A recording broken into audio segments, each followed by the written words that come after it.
Before I get started, I just have to say it's always interesting to come to another context, another kind of social environment, academic environment to speak about one's work. You never really know who you're talking to.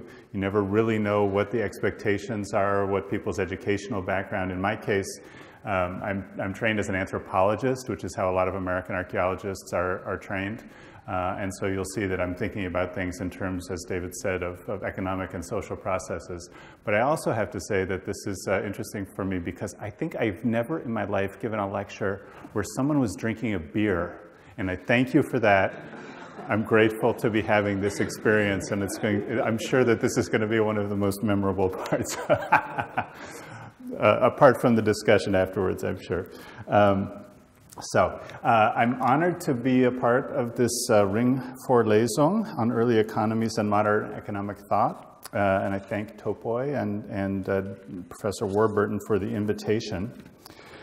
This is really a talk today about major transformational change and how we understand it.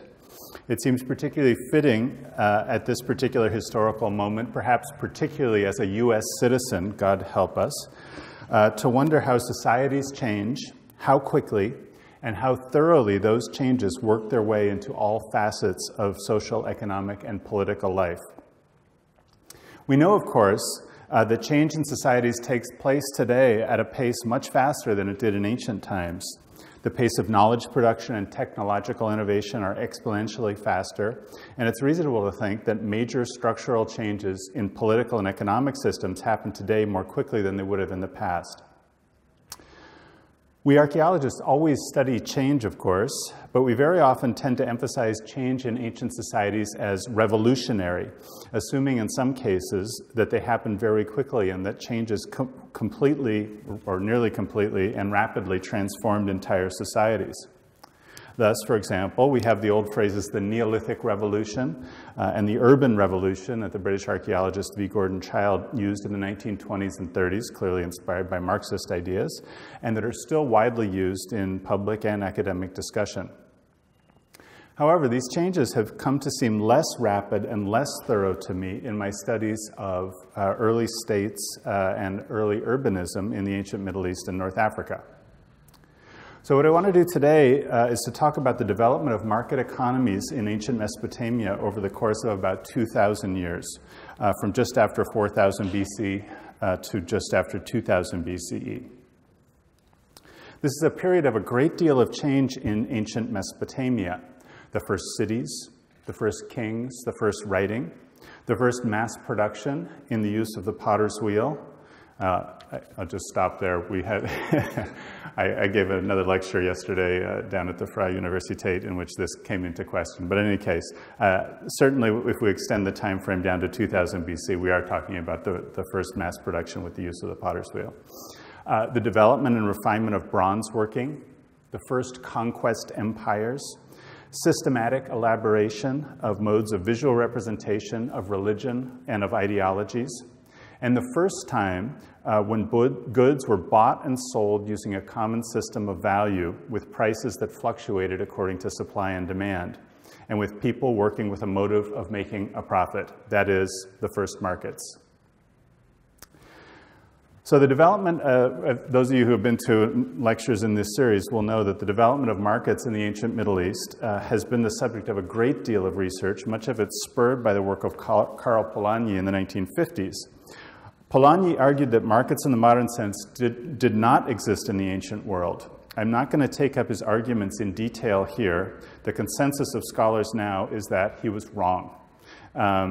And I know that here in Berlin, especially, some of these arguments continue to take shape. But what I'm going to do is, instead of arguing from a large theoretical argument, I'm going to stick close to the data, see where we find actual evidence of what looks like market behavior, and then we can talk about what it all means after.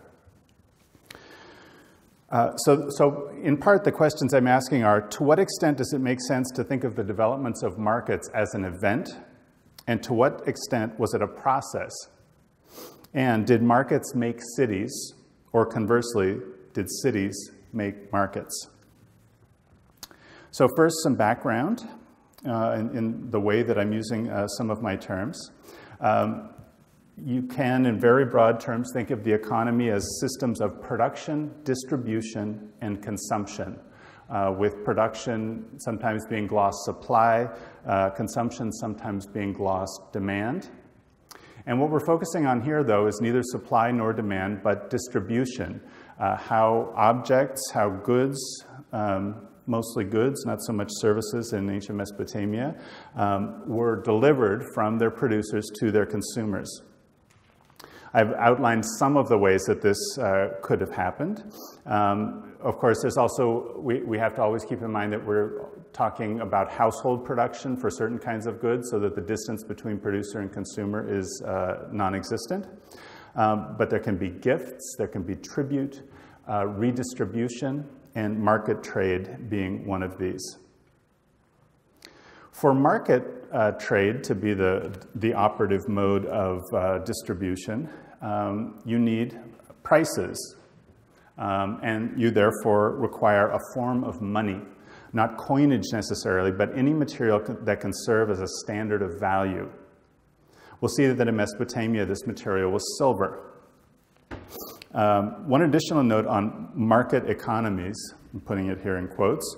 We live in a market economy today, but even today that does not mean that all transactions are governed by markets. One could point to, among many examples, the unpaid labor that is essential to the functioning of households. That work is not governed by rules of markets. Anyone who's been married for any length of time can tell you that. Yet it is essential to the functioning of the economy as a whole. So I'm not an economist, obviously, and I expect some of these formulations could be improved, but this is a way of thinking about these economic relationships in the ancient past that I've found useful.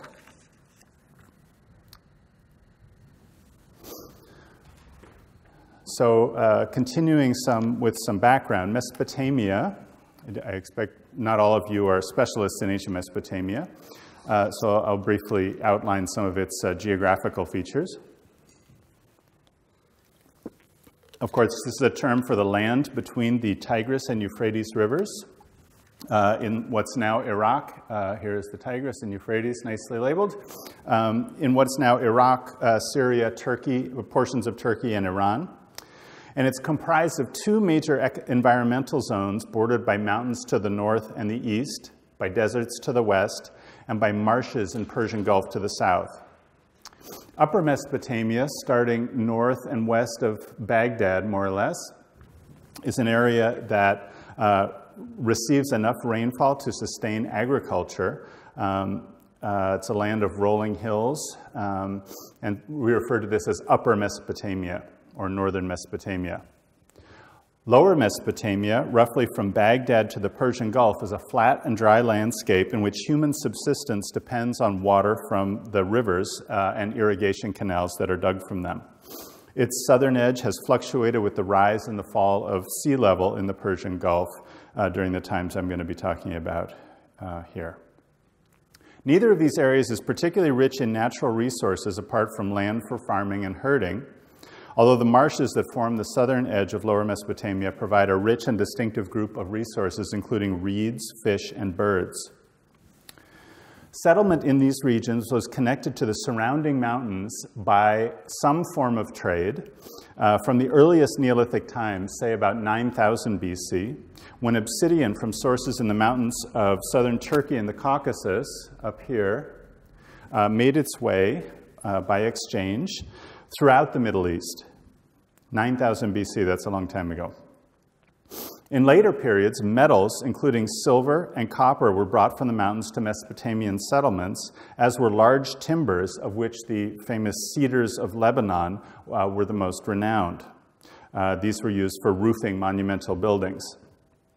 Still other precious materials were obtained from even greater distances. Gold, perhaps from the desert east of the Nile Valley. Carnelian, likely from the area around the Indus River Valley in what's now Pakistan. Lapis lazuli, for which the only known source is now in Afghanistan. And most controversially, tin, which is named in some Mesopotamian texts as having been brought from the east through Iran here, but for which there's also some evidence suggesting possible sources in Anatolia. The first permanent settlement in Mesopotamia itself was around this time of the first obsidian trade, when the first villages were built. Wheat, barley, lentils, sheep, and goats had all been domesticated by 7000 BC.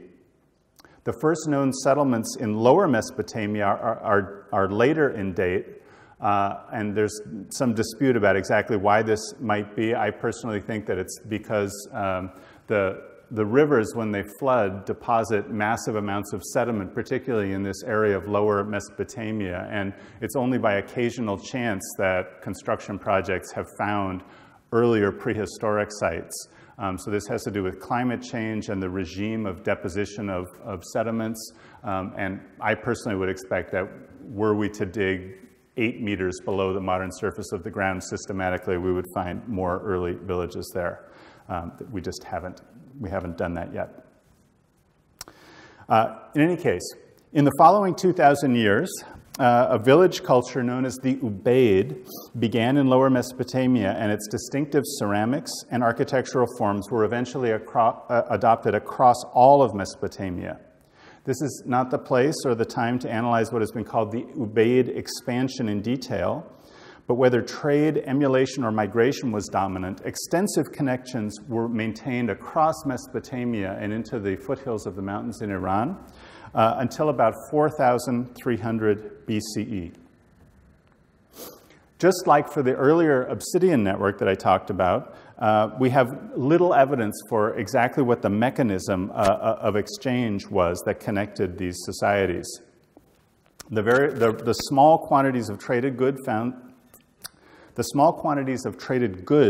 found in most Ubaid sites suggest that the goods were mostly produced for local exchange within extended kin groups as gift, barter, or tribute to the political elite, but traded only relatively rarely outside them.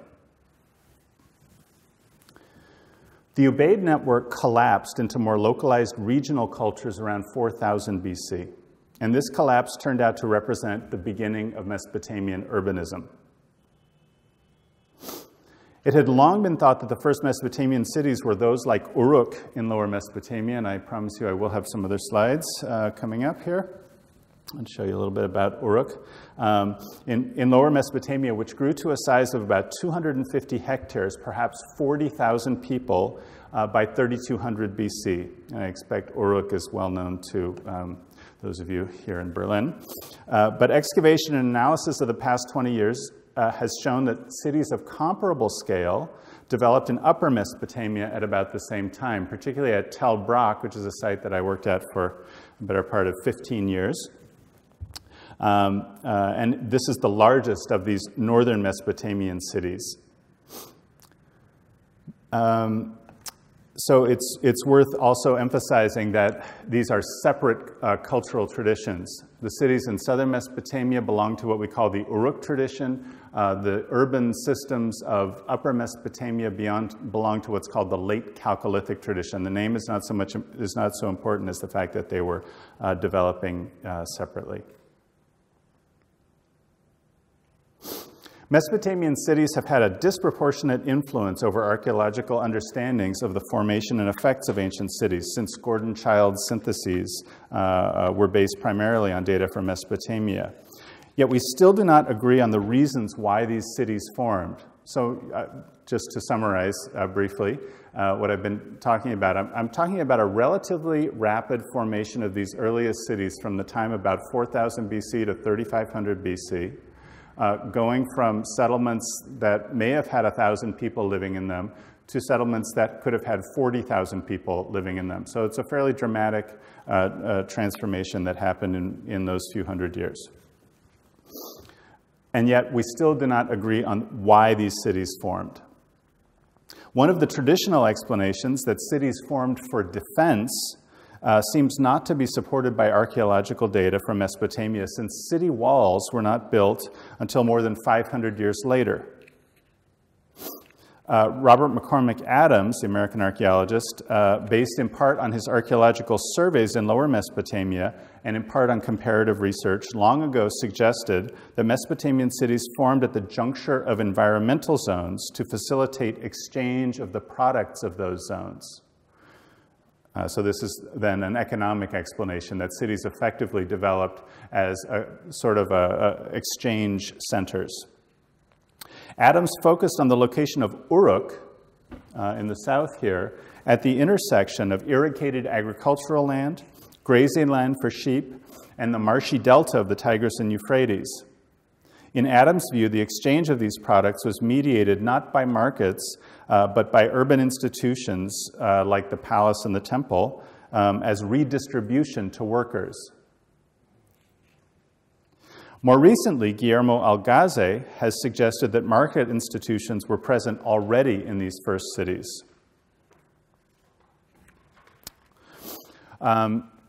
In Upper Mesopotamia, Tel Brak is also arguably located at the intersection of land useful for rain-fed agriculture and land that is only useful for pasture land, and it superficially appears to conform to Adams's proposal about cities being located at ecological boundaries.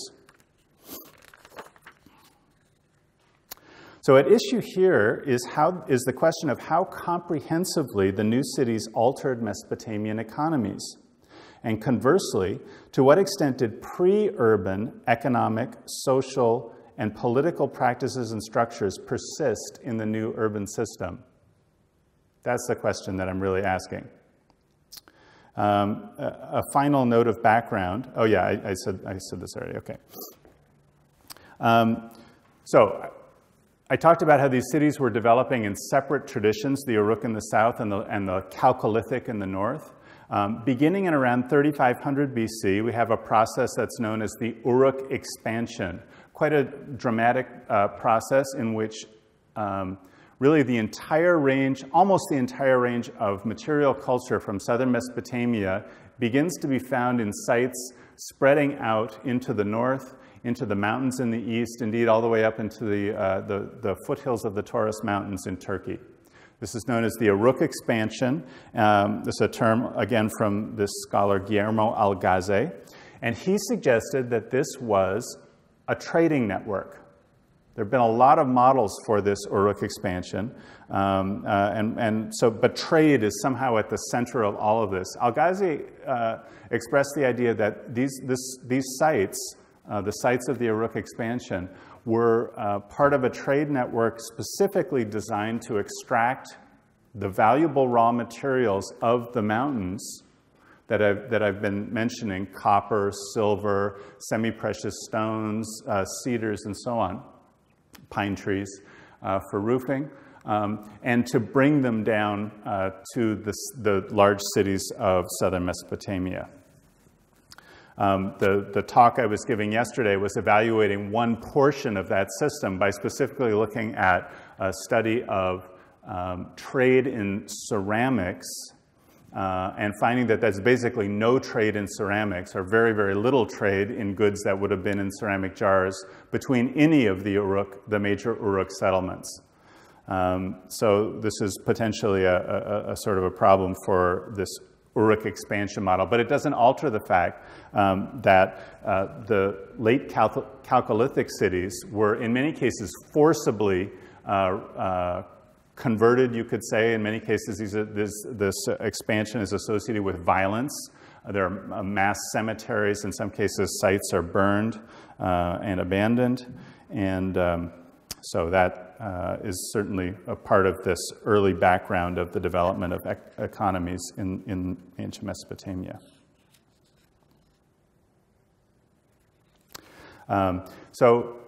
So just a final word about that. So it seems to me that it is true that certain kinds of these precious raw materials from the mountains were making their way down to the cities of southern Mesopotamia. One structure in particular was packed with these precious raw materials at Uruk itself. But it seems that the model that we have to be thinking about is not so much market trade, which has been a big part of this discussion, as more directed royal trading expeditions. They're not trading with people in the peripheries. They're extracting, they're doing the mining, and they're bringing it back. At least this is what I'd propose. So the economy in early Mesopotamian cities began to operate at a significantly increased scale. The size of available labor forces continued to increase dramatically, with cities growing to nearly 500 hectares in size by, say, 2900 BC. So again, that's a further doubling from the size that I talked about. So it could be 100,000 people living in these cities. The labor force that built the public areas of these cities was partially composed of enslaved war captives. Whoops. Okay. Yeah, I think I skipped a slide in here. Okay, so this is the example of one of the largest of these cities in the early 3rd millennium BC, known as Uruk. This is a photograph of what remains of the ziggurat, the Mesopotamian temple tower at the center of the city. This, of course, is, well, not of course for all of you, but this is considerably later than the period that I'm talking about. Here is the city wall of Uruk on a plan, and you can see this sort of central complex of major public buildings, probably some forms of palaces and temples. Okay, so we know that these cities were greatly increased in size. We know that the labor force was greatly increased in size. We also know that the economy was partly organized to feed these laborers, or at least this is a commonly held theory. So one of the mass-produced ceramic forms was this, a bevel-rimmed bowl, as it's called. You find them when you dig sites of this date by the thousands, and broken, usually discarded in pits. And you can even see in the early cuneiform signs, if you turn your head on one side, this is a person's head, and this is a bevel-rimmed bowl going into it, and this is the sign for to eat. So this is one of the many bits of evidence that suggests that these bowls were connected with the ration system that fed the workers that were building the public portions of these cities. Okay. So the development of administrative tools that went along with this administration certainly included oh my goodness. Oh no, I've got this out of order. I apologize. There's the whole talk. Well, we'll come back to it.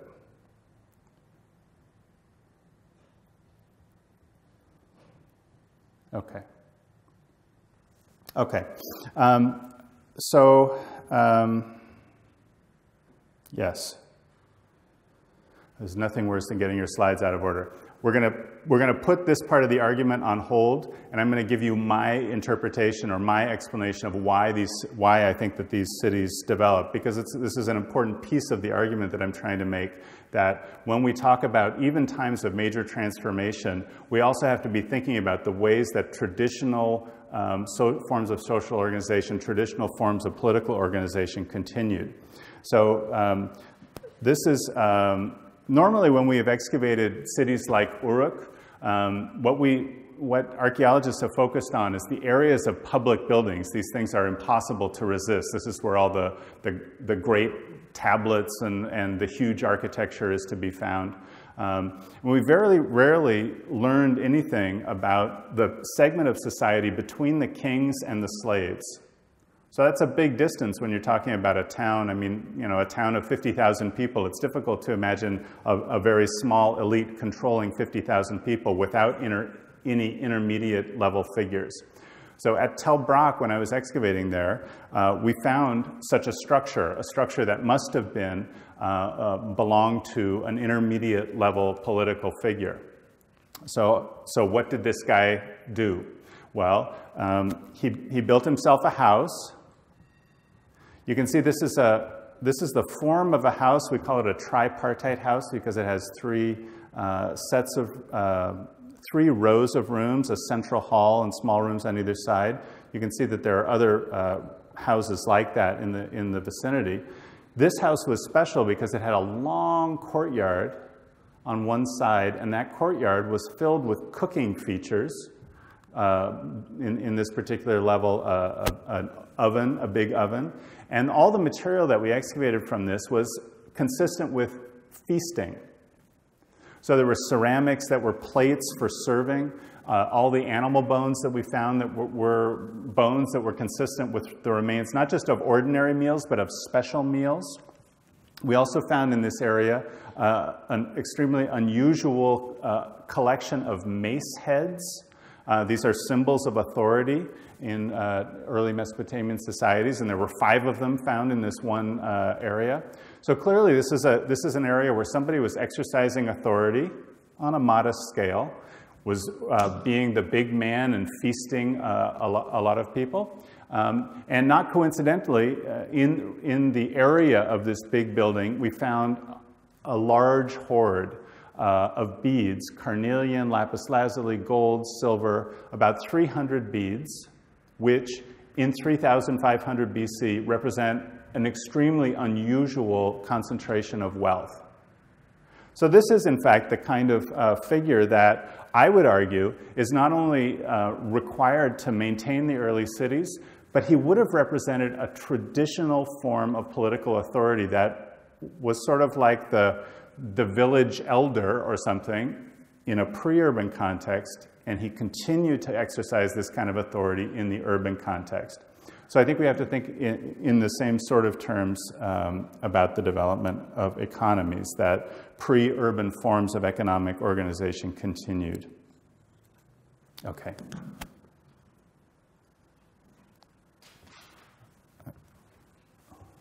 Why is this doing that? Okay. Okay.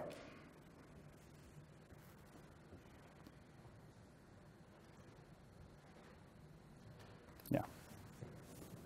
So, just to kind of clarify that argument, household economies certainly persisted through this transition. It seems likely that many items made in households were still distributed in the early cities through the traditional mechanisms of direct production, of gift, and of barter. Okay. The Uruk Empire, if you want to use that term, collapsed around 3100 BC, but cities in the south continued to grow into a network of competing city-states.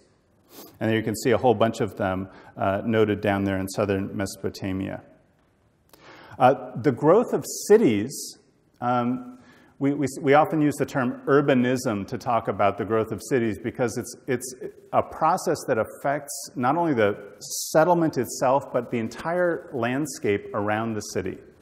And so archaeological surveys that go around and identify sites that outside the cities have shown fluctuations in the population that live in cities, or the overall settled area and the proportion of the population that lived in cities.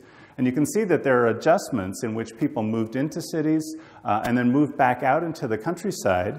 And what they were doing in that process was engaging in increasingly specialized activities that were nonetheless connected to the cities themselves. So you have to think about not only this urbanism as a transformation that begins to affect the cities themselves, but it affects the entire landscape.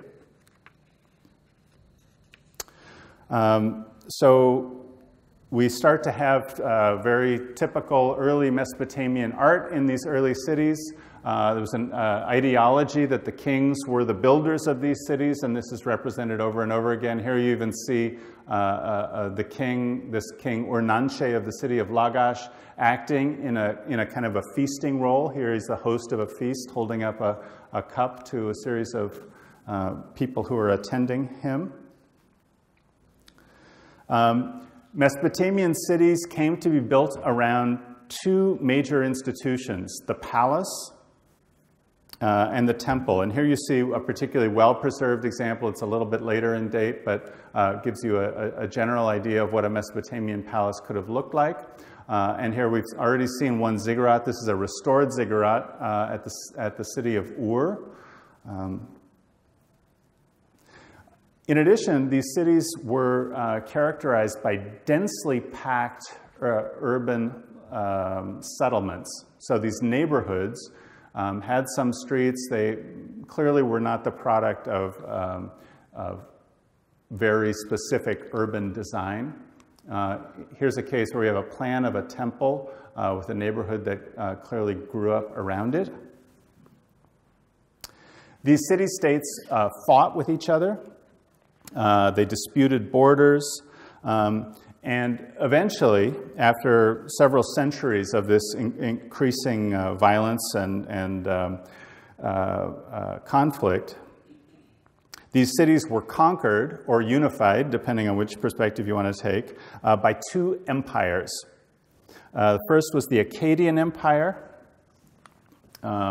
We still don't know exactly where the capital of the Akkadian Empire was, but it was somewhere around here, which, you know, we will fight to the death sometimes in scholarly circles about exactly where the edges of this should be drawn. But anyway, clearly this is a territorial conquest. And then by what's called the Ur III Empire, or the third dynasty of Ur. Here is the city of Ur, from which I showed you that reconstructed ziggurat, again, extending its control over a large area. So this takes us down to about 2000 BC, to the end of the Ur III Empire. Long-distance trade through much of the 3rd millennium BC was carried out primarily by merchant agents known in Sumerian as damgar. That was the ancient Sumerian term, or tamkarum in Akkadian, who were acting on behalf of the temples or the palace. Before the Akkadian Empire, we see trade in large quantities of lapis lazuli, for example. This is a very famous object from what's called the Royal Cemetery of Ur. And it's sometimes known as the Standard of Ur. It's in the British Museum. And you can see inlaid processions of soldiers and battle here. These are donkey carts, the dreaded donkey carts of the Sumerian military. So one thing that this tells us that's relevant for trade is that this lapis lazuli here was arriving in large quantities. And this is also found at other sites like Ebla in western Syria at this date. It also tells us that they had donkeys available by this time. They had domesticated the donkey during the Uruk period, and that this was one of the means by which trade could be conducted over these large distances. It tells us nothing about the mechanism of this trade, I would point out. So the fact that there is large quantities of precious raw materials being made available to the very highest level of society might suggest that we're not dealing with market trade where just anybody could go and buy this stuff. It might suggest that we're dealing with a continuation of this model of royal trade expeditions being sent out, and that being the primary mode in which this material is extracted. In fact, there's even some, I mean, I don't want to go too far down this road, but there's some literary evidence. It's a repeated theme that early Mesopotamian kings went out traveling to these distant lands. So Gilgamesh, for example, one of his epic stories involved a trip to the cedar forest. He wasn't there to cut down trees exactly, but and another of his trips was to the fabulous land of Arata. Or a different king, but anyway, a king of this period, Enmerkar, traveled to Arata, which is sort of, in the mental geography, must have been located somewhere in Iran, also a source of exotic raw materials. Okay. We do know that these early city-states, and indeed even in the Uruk period, had access to boats for transportation. And so when you think about exactly how that would have worked, you have to remember, of course, that the rivers are flowing downstream toward the Persian Gulf. So trade in one direction is a little easier than trade in another direction. Here I should probably point out what we're looking at here is a cylinder seal. These are administrative artifacts. They're sort of like signet rings or something like that, carved for the elite of these cities. And they would have used them to seal storeroom doors, for example, or packages that they were responsible for sending from one place to another, and they served as a, so when the clay was sealed, the box was sealed, and then when it arrived, the seal would be checked to make sure that it was still intact. For us archaeologists and art historians, they also contain an incredible wealth of iconographic information about these early societies. And so here we have one of the early representations of the king and one of his other functions, bare-chested, wearing a net skirt, and traveling in a boat with a container of some kind that has the symbols of the goddess Inanna. So this is a ritual scene here, and here you see that same symbol of the goddess Inanna that became the cuneiform sign for her name. Anyway, that's a digression. Really, I was putting this up there to show that they also had boats. They had donkeys and they had boats.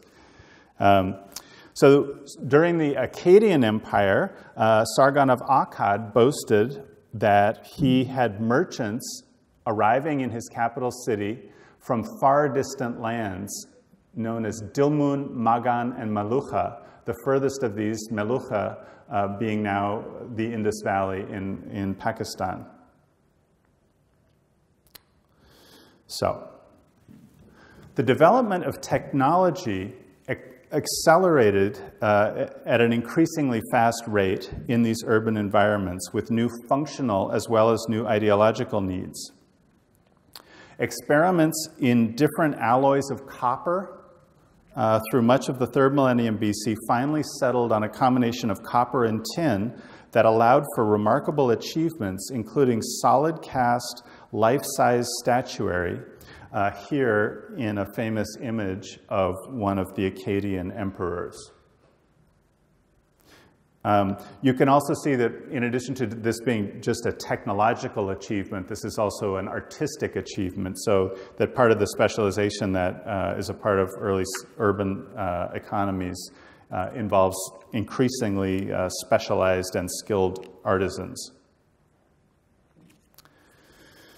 So if we look at all the available, that is a broad brush historical sweep of ancient Mesopotamia from the first cities of the Uruk period, the Uruk expansion, the city-states of the early 3rd millennium BC, and the empires of the later 3rd millennium BC, the Akkadian and the Ur-3 Empire. And now I want to put the bits of evidence that we have for the development of market economies into that framework. Okay, so if we look at the available evidence, we see clearly that the first evidence of market economy did not appear until over 1,000 years after the formation of the first cities. The first step was the appearance of money in the form of weights of silver, which appears as a standard of value in the mid-3rd millennium BC in some transactions, including sales of land. Okay. Now I'm going to take a planned digression this time to show you one of my personal best moments in archaeology, which was excavating at the site of Tel Brak. It's in northern Mesopotamia. It's now in northeastern Syria. And this is a plan of the mound. I'm sorry for the static on the screen here. Maybe I'll do this one. So I was excavating there in 1994 in this area HS in a level of the Akkadian period. So Tel Brak was important as an early city. It also was later important as a northern center of administration for the Akkadian Empire. So there are big Akkadian buildings built there. And then there were some pretty swanky, pretty nice houses of the Akkadian elite that were also scattered around the site. And so I was excavating right at the surface of the mound, so this house was not all that well preserved. But what was well preserved was a bathing room. So this was not a toilet, but a place where people would have bathed themselves. And it's actually kind of nice. The floor is made of baked bricks, so not the usual sun-dried mud bricks that they built the walls themselves with, but they lined the walls with baked bricks, which would be more water resistant. They had a little seat in the corner of the room for a person to sit on while they were washing themselves. They even had a little kind of a broken piece of pottery that was wedged into the wall. It must have been to hold their soap. They had soap. And then there was a drain right here that led out through the wall that could be blocked, presumably by this piece, but normally the water would just drain out through the wall. So you can just make out the outline here of a stone that was built into the floor to prevent the water from washing away the baked bricks, which were a little softer. So as you do in archaeology, when we excavated this and removed this floor of baked bricks and the stone, we came down on a bunch of dirt, but sticking out of the dirt was the round top of a cup.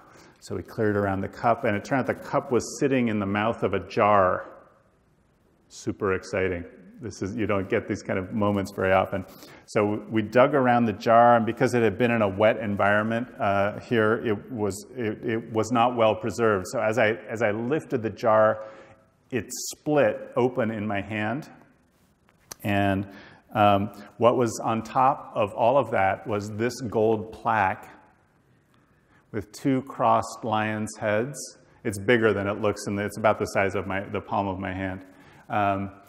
Right on top, and I mean, a lot of stuff when you dig it up out of the ground is kind of corroded and dirty, but gold is clean and pure and doesn't get corroded normally. So it was a spectacular moment. So what's most relevant for our discussion here, however, is that this hoard in a jar also contained money. And that's these silver rings here. So this is all silver, and here's other bits of chopped up silver and pieces of silver.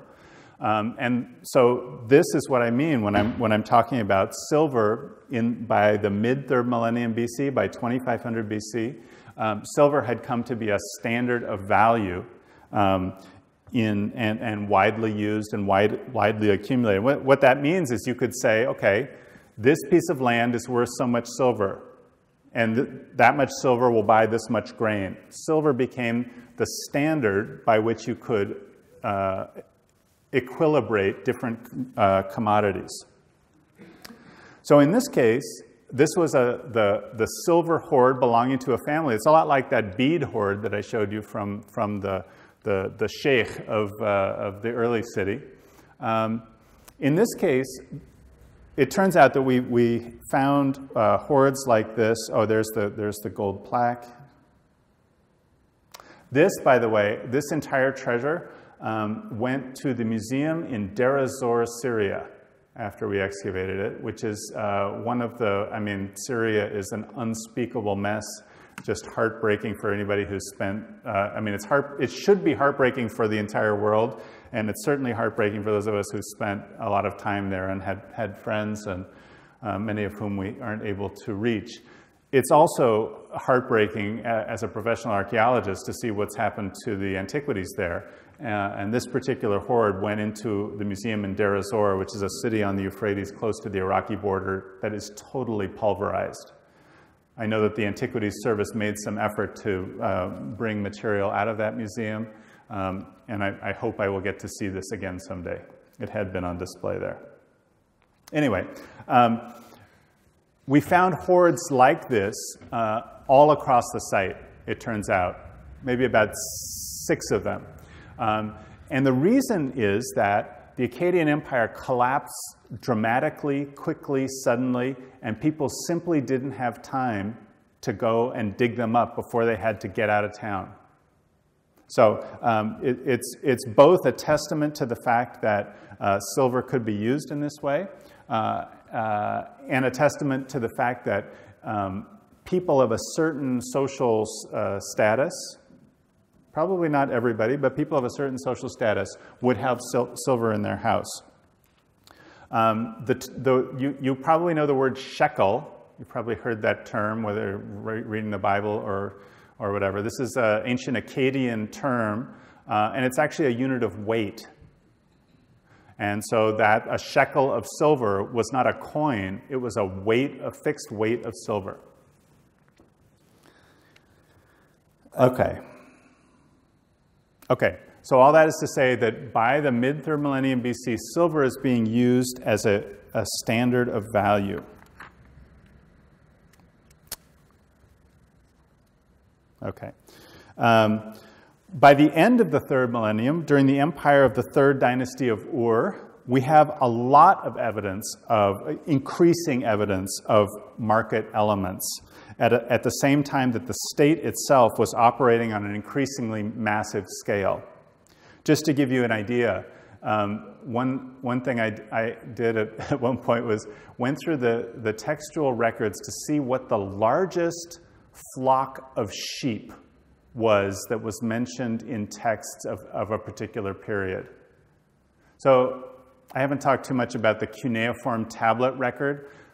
Cuneiform writing was complicated, literacy was not widespread, and cuneiform tablets in these earlier periods reflected the interests of the state, of the palaces and the temples. They reflected what they were keeping track of. So the exercise of going through and seeing what the largest flock of sheep was through time is kind of an exercise in seeing what's the scale, what's the scope of economic activity that the state is controlling.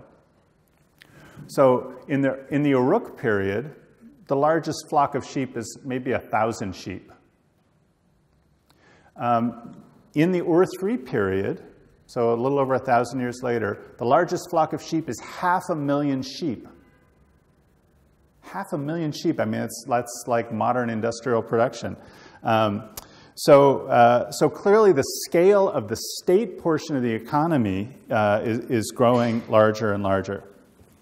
Not only do they have massive flocks of sheep that they're trying to keep track of, they have entire settlements that are entirely specialized in receiving animals as tribute, as taxes that are being delivered.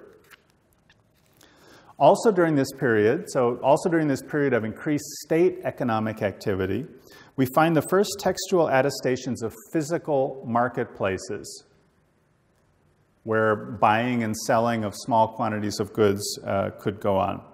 We also have evidence, interesting evidence, of fluctuating prices in commodities.